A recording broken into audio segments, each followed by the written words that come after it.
Rak, along with Jael and Uar and the rest of the lizards, began to swim across the lake. And soon all 80 lizards that followed their leader had reached the island. Owen was one of the first to get out of the water. He rushed straight to his cub and gave him a big hug. Watching the happy, and somewhat tearful reunion of father and son, Rak turned to Eeyore and told him to send those who were tired on the journey with their children back to the boats. And afterwards to take those who could not swim well and take them to the end of the village to attract the attention of the enemy, who must now be watching closely and waiting for their attack. When he heard this, he asked admiringly if their plan was to use one of the squads as a distraction while the main group swam around the water and stabbed them in the back, to which he replied that it was. Realizing that Rak was taking the hardest part, Eeyore asked a little worriedly if they would be able to get to the island by water without being seen, to which he replied that they would, as the number of those who were able to fight had dwindled considerably and there were no more than 10 of them left. After a moment's silence, he added that while they were sailing to the island, he had discovered another blessing from the god. Then turning his gaze to the lake, which reflected the bright light of the moon, he said that their scales would shimmer in the moonlight as the water shimmered, making them much more invisible. Now that they had everything ready, all they had to do was get it over with once and for all. After a while, all hell really broke loose in the Frogman village. Rak's successful plan had worked, and the frogs were taken by surprise, and realizing that they could not win, began to flee in panic. However, not everyone managed to escape, because those who suffered from itching disease and had problems with breathing could not do it. The great leader Oroi was no exception, as he looked in despair and incomprehension at the lizards in front of him, who appeared as if from nowhere. The realization of what was about to happen to him brought a look of horror to his face. Soon the Lizardmen warriors arrived and reached his guards, who were left to protect him. But as it turned out, they didn't stand a chance against the strong and sharp spear-wielding Lizardmen, who dispatched them in the blink of an eye. So fast that the frogmen didn't even have time to fire their bows at them. After killing all the guards, Rak looked at the lone Oroi with a cold stare. But even in such a situation, and having long since lost his dignity, he began to scream in despair, accusing the two-headed devil of not saving him, despite the sacrifices he had made. But his cries did not last long, for in the next instant the spear of the reluctant Rak was thrust into him, thus ending once and for all the great leader Oroi, who despite his big name was nothing more than an empty man blaming others for his failures. At the same time, Shunin sat in his tent listening to the war cries of the lizards, as well as the panicked cries of his kin, with terror on his face. Shivering with fear, he pondered how it could have happened like this, and how their numerical and weapon advantage had vanished in the blink of an eye. Even the poison that should have been their trump card did not work on the lizards, who were somehow immune to it, but it was too late to think about it, because they had already lost. After a while the shouting and noise outside subsided. Deciding that this might be a good chance to escape, he cautiously peeked out of the hut to make sure that there was really no one outside. However, he didn't even realize that the danger was closer than he had imagined. Suddenly, a voice sounded behind him, causing Shunin to freeze in place with fear. The next moment he turned around in a panic, and at the same time, out of habit, he reached for his quiver, which unfortunately had no arrows left. Staring with his eyes wide with fear, he shouted the name of the lizard in front of him in desperation. It was Rak. Looking at him with a cold stare, he told Shunin if he was a warrior he should stand up and bear his sword, as it would at least allow him to keep his honor. However, the man had no honor now, and all he could do was just beg to be spared. He immediately panicked and started reminiscing about how they had strengthened their friendship over the last few times they had met, adding that he had no animosity towards the lizards. Rak asked thoughtfully if that was true, and he replied that it was, because it was the two-headed devil that had threatened them.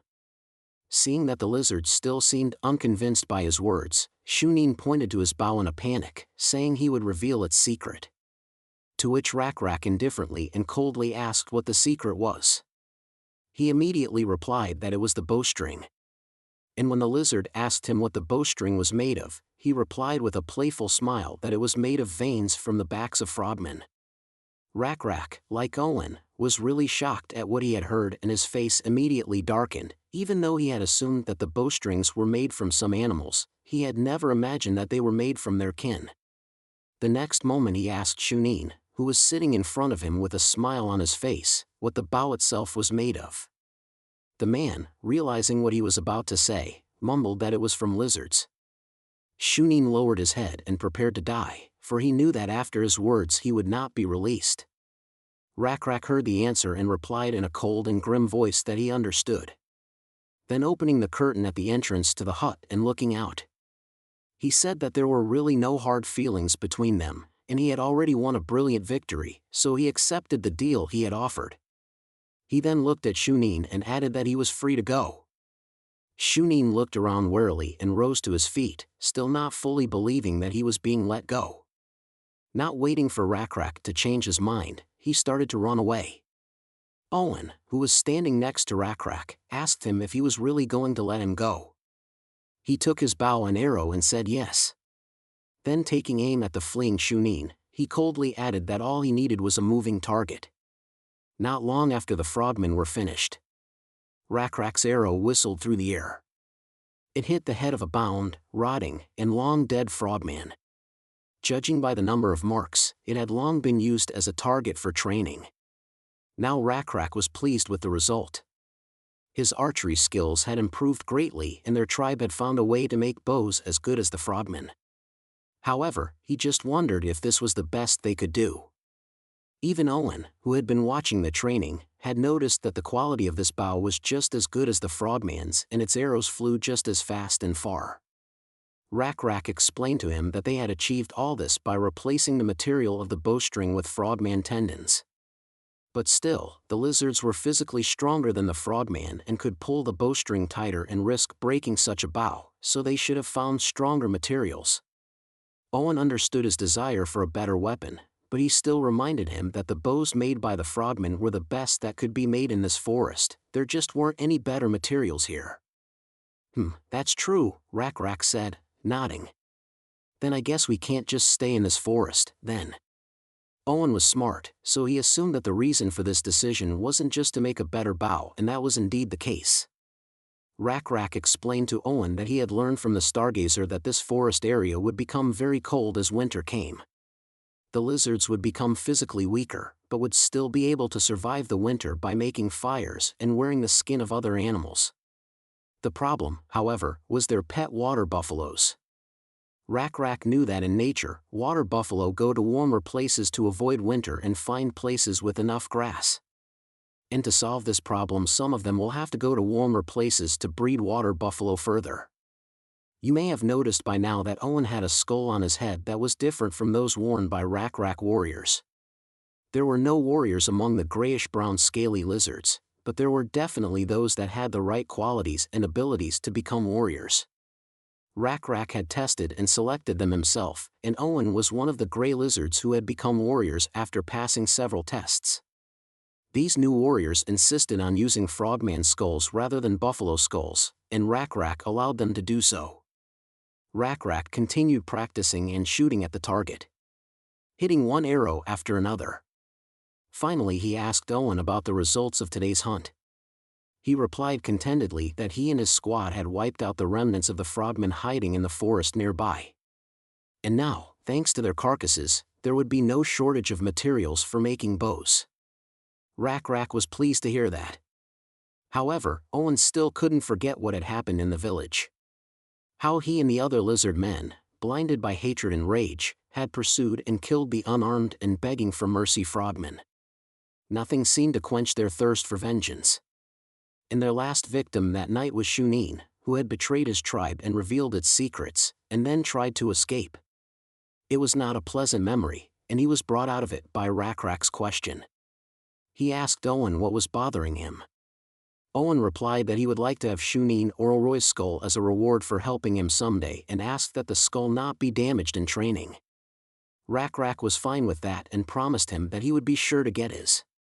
Owen was grateful for that and decided to tell him about an interesting place they had discovered in the forest while hunting. Jael, meanwhile, came over and quietly leaned over the gray lizard cub who was watching the leader with an unusual figure in his hands. Jael asked quietly, interested in listening to the adults. She frightened the cub. He immediately burst into tears and let go of the figure. Then Jael asked him what he was doing here and what he wanted to ask the chief. Suddenly she noticed a figure lying on the grass. She picked it up and asked what it was. It looked suspiciously like the giant praying mantis that their god had sent to help them. Jael showed the figure to Rakrak, and he also thought the figure looked like their divine protector. They all liked the way the figure was made, and the chief even asked the cub if he had made it himself. Rakrak praised him, saying that the figure was nice and cute. Hearing this, the cub just glowed with happiness. And then he offered to keep the figure as a gift. But Rakrak was not sure whether it was worth taking the toy away from the child and looked questioningly at Owen. He replied that it was fine and he could accept the gift without any regrets, for the children of his village had been making a lot of them lately. It is even popular among them to exchange such figures. Hearing this, Jael asked the child if there were many children in their village who knew how to make such figures. And he answered her that yes. He explained that it all started because the protector had then saved them all on the island from imminent doom. Now all the children of their village thought of him as a good and powerful being who could protect them from any misfortune. Hearing this, Rakrak and Jael looked at each other. Rakrak realized that these figures could be very useful and decided to see how many had been made so far and buy them all. Owen offered to go to their village and see. Rakrak agreed. He was willing to use all his resources to get more of these figurines. He saw this as an opportunity to spread the belief in their unnamed bug god, but that would come later, for now Rakrak wanted to know what Owen's squad had found during the hunt. It turned out that while hunting the frogmen, they had found a strange structure inside one of the caves where some of the frogmen were hiding. It takes about half a day to get there from the lake, and their squad killed all the enemies without much trouble, but the cave was a bit strange. Rakrak was immediately interested and asked what he meant, strange in what sense. Owen explained that when they entered the cave, they noticed that there was another entrance that seemed to be carved into the stone. And he himself still doesn't understand how they were able to carve something into solid rock. So, he thought then that all should be told to the tribal chief first. It was the right decision, and Rakrak decided to equip an expedition and explore everything with his own eyes. He returned to the village with Owen and Jael to take a group of warriors with him, and together with them he set off. On the way, Owen advised them to be careful and cautious, for the frogmen were hiding there for a reason, and some of them might still be lurking nearby, preparing an ambush. Finally they came to the very same cave. As soon as they entered the cave, a blue butterfly appeared out of nowhere and immediately caught Rakrak's attention. While Owen assured everyone that they had cleaned up all the frogmen here and they could worry about nothing, they all froze in surprise as they stared at this slab of stone. Though Owen still didn't seem to understand what was so special about it. It was like a circular passage somewhere further into the cave, closed off by a man-made door made of carved stone. Looking at it, Rakrak marveled at how breathtaking it looked. And he didn't understand how such hard stone had been carved so precisely. Jael noticed something else interesting. The pattern on this stone was very similar to the one on the back of the giant scolopendra they had defeated in the desert. Now Rakrak himself realized it as well. Sun One already knew that these were ancient ruins. He knew that there were many types of ancient ruins, and in them one could gain ancient knowledge or discover relics and wonders. Among the ruins, there were some that had useful functionality, some were unique, but there were also demonic ruins that carried a lot of danger. Now while the level of development of his civilization was still low, even if they found ancient knowledge in the ruins, it would be of little use. Since his civilization simply wouldn't understand anything and wouldn't be able to use them. The situation was slightly different with miracles and relics. They allowed to create or change resources, and could also grant mystical blessings for civilization, but they had one disadvantage: they were fixed in one particular place and could not be transported in any way, which made them also not so valuable to the nomadic tribe. Still, in Sun One's opinion, getting into the ruins wouldn't be so bad if they weren't demonic ruins. Apart from ancient knowledge, rank knowledge, secrets, demonic ruins, and unique ruins, players usually obtained other things that were categorized as miscellaneous relics. There could be piles of insignificant treasures, such as the golden tablet already obtained by Rakrak. This would have been of great value in the Middle Ages or a later era, but they weren't at that stage of development yet. So Sun Won decided to wait and see what would happen, as it seemed that Rakrak's curiosity and boldness could lead to different consequences. He, watching Rakrak try to push back the stone door, thought that the likelihood of these ruins being unique was very slim. That they might be demonic and full of trouble was a distinct possibility. Finally, the stone slab yielded under Rakrak's efforts. Immediately, a multitude of lightning bolts appeared, which formed a portal. It turned out that behind the stone slab was a portal to another world. Notifications appeared in front of Sun Won congratulating him that his civilization had successfully discovered the ancient ruins. Finally, the system announced to him, "Welcome to the demon world." Once inside, Rakrak and the rest of the group began to move through long arched bridges that zigzagged and led somewhere downward. When they found one of what she thought was the safest of the stone bridges, JL told Rakrak that they would most likely have to walk across it. He sighed heavily and replied that it would be good if they could jump down and not waste so much time looking for the right path. JL looked worriedly at Rakrak and asked if he was going to pray to their god, to which he continued to look down and said no, as he didn't want to bother him with such trivial matters. He also added that he would not be able to go down alone. JL looked at Rakrak's face and wanted to ask if it was because it wouldn't be fun, but in the end decided not to say anything. After some time of discussing their next steps, Rakrak, JL and Owen came to the conclusion that the best thing for them to do for now was to keep moving on the bridge. After a while, however, the first difficulties appeared on their way, in the form of a huge army of not-so-friendly rodents that blocked their path. When Rakrak saw the rodents, he asked what they were, to which JL, who was walking behind him, replied that they were gutters, adding that he had probably tasted them several times before. He replied that he knew what they were, adding that it was their size that surprised him. For they looked much larger than the ones they had eaten before. In addition, the surprising fact was that these rodents, unlike ordinary nutria, moved in groups and also behaved aggressively. Owen, who had also seen a lot of things in his life, said that it was the first time he had ever seen such a thing. Rakrak said they would just call them rat monsters. In Rakrak's opinion, normal animals wouldn't antagonize humans for no reason. With monsters, however, it was the opposite. Assuming that they might just be defending this place and that a battle would be inevitable, he shouted for everyone to get ready and take up arms. Just a moment later, the rat monsters rushed towards the Lizardmen, but even though the enemy had a numerical advantage, they managed to kill all the rats without much difficulty thanks to their experience and spears. Looking at one of the dead rats, Rakrak asked if they could eat them. To which JL replied that they had no reason not to, and nothing bad was going to happen if they gutted them and took them with them. However, she had another idea, so she immediately asked Rakrak what he thought about trying to raise them like the buffalo. He didn't have time to answer, however, because Owen, who had overheard their conversation, suggested that they try raising fish. His words surprised Rakrak, for in the swamps and ponds where he used to live the number of fish gradually decreased as they were eaten and eventually disappeared. However, Owen, who used to live with aquatic frogmen, knew that this was not the case in large ponds. So he explained that the fish also lay eggs and give birth to baby fish, which caused the frogmen to warn them against fishing during the breeding season. To do so, they simply needed to build a dam so that the young fish could not escape.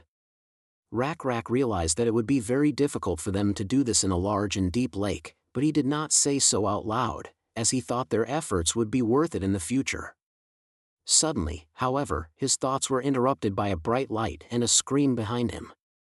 Quickly turning around, he saw the lizard holding his arm in pain, as well as screaming that the rat monster was still alive. Hearing this, Rakrak approached him and asked if he had been bitten, to which he replied, still in pain, that he had not. He added that he had just touched him to disembowel him, but suddenly felt pain, looking at the rat monster who was staring at him with rage in his eyes.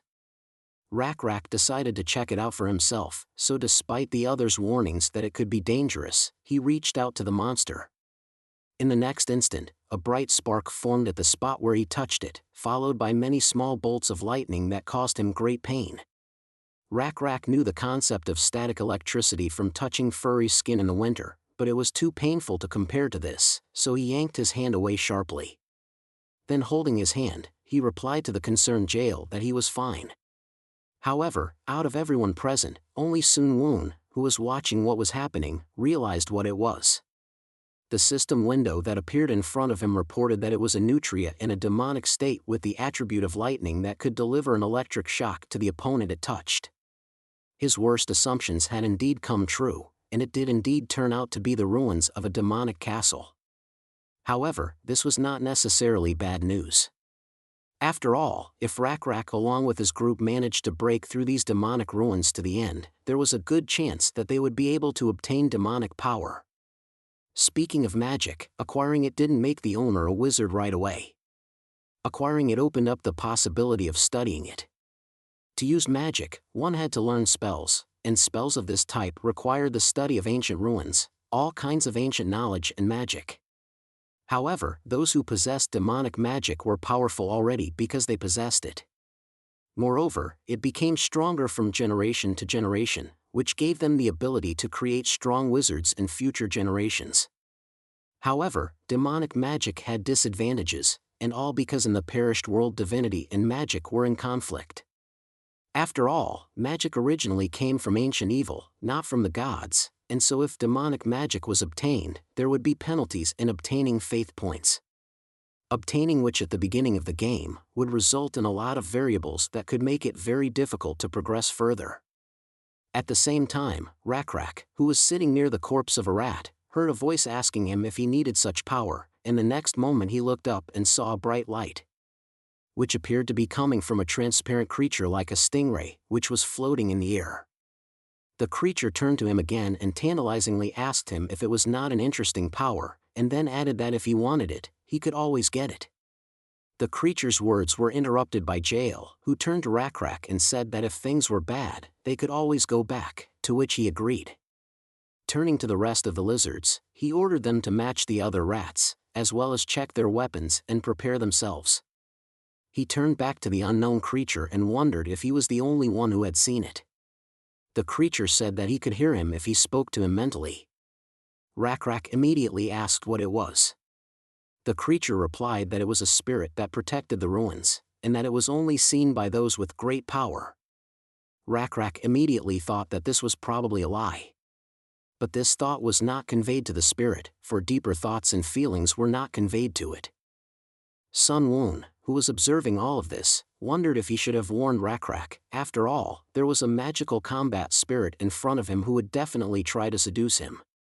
However, upon opening his stats, he discovered a new deception ability that had not existed until not too long ago. Seeing it, Sun Woon was a little surprised, assuming that he had been able to develop it by dealing with Shunan's tricks. After a moment's thought, he decided not to interfere, as their leader's new ability gave the lizards a chance to handle it on their own. At the same time, the magical spirit, when asked by Rak what this ability was, replied that he was referring to electricity, which was the power to burn other creatures and create light and fiery heat. He then added that he could give him that power if he wanted it. Rak replied that if he could give it to him, he would be grateful. However, the spirit said that it was not that simple, for he also had a condition. Rak frowned at this, saying that he had not heard of any conditions. The stingray replied that it was not such a difficult condition, and that his strength should have been enough to fulfill it. Rak turned around and said that if he wanted to make a deal, he should have said so from the beginning. He looked at the spirit with a frown. He advised the spirit to first state the terms if he wanted to make a deal, and to have an appropriate attitude. Hearing this, the protective spirit immediately apologized. Rak got to his feet and looked coldly at the spirit and told him to be specific about what the terms were and what he wanted from him, for if he withheld anything, there would be no further conversation.